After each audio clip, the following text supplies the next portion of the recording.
Limang number lang yun.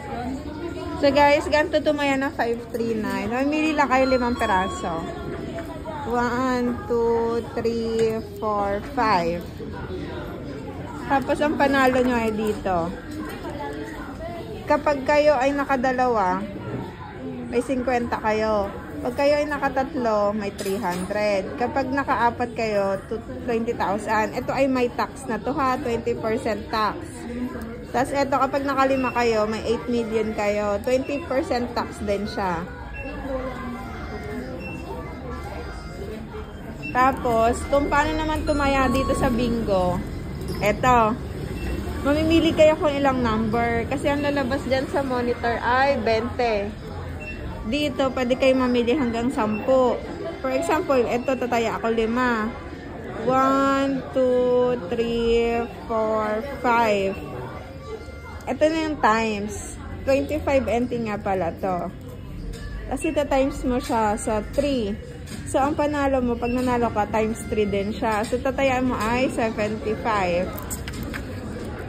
Ito naman yung paano tumingin ng panalo. Kapag ang taya ko ngayon ay 5. Ito yon. Ang taya ko ay 5. Ito. So, kapag lumabas ang 5, 75 ang tama ko. Pag lumabas ang 4, 500. Pag lumabas ang 3, 50. Ganon din sa iba.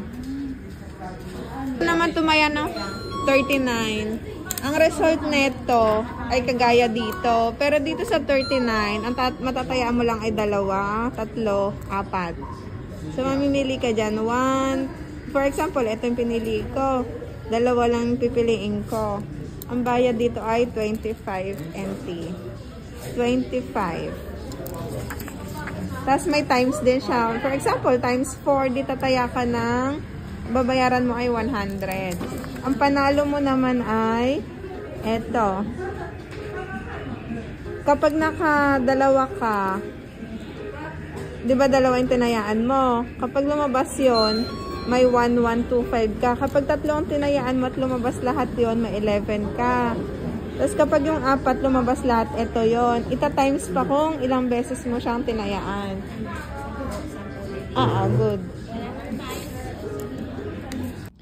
So guys, dito sa 4 digit, tataya lang kayong 4 na number pag ganito. For example, 1, 2, 3, 4. 25 NT nga pala siya. Tapos ito naman yung times. Kung gusto nyo yung times 2 or times 4. So 100 ang tatayaan nyo. Kapag tumama lahat to, times 4 ang tama nyo. So, kapag ang taya nyo, diba, 1, 2, 3, 4. Pero ang lumabas ay 1, 2, 2, 4. 1, 2, 2, 4. So, walang tama yon pag ganito ang lumabas.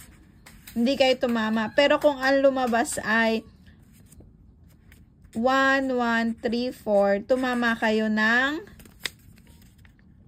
500. Pero kung ang lumabas naman ay 2, 2, 3, 4. So, 3 yan. Tumama kayo ng 5,000. At kung ang lumabas naman ay 1, 2, 3, 4. So, 4 na number na sunod-sunod ang tama nyo.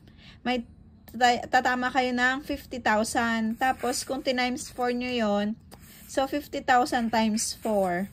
So, may tax pa po yun ng 20%. Dito naman sa 3 numbers, ganun din. Tataya lang kayo, for example, 0, 1, 1. So, ang taya ko ay 0, 1, 1. 25 NT din siya. Tapos, pag ang lumabas ay 0, 2, 1. So, isang number lang sa dulo. Kailangan kasi sunod-sunod. So, ang lumabas ay isang number lang sa dulo nyo. 50 NT yon. Tapos, kapag ang lumabas naman ay, ito yung pinakataya nyo ha. Ito naman ang lumabas. 8, 1, 1. 811 ang lumabas. So, dalawang number. Ang tama nun ay 500. Pero kung ang lumabas naman ay 011 din, same sequence ha, same ang pagkakasunod-sunod, ang tama nyo ay 5,000.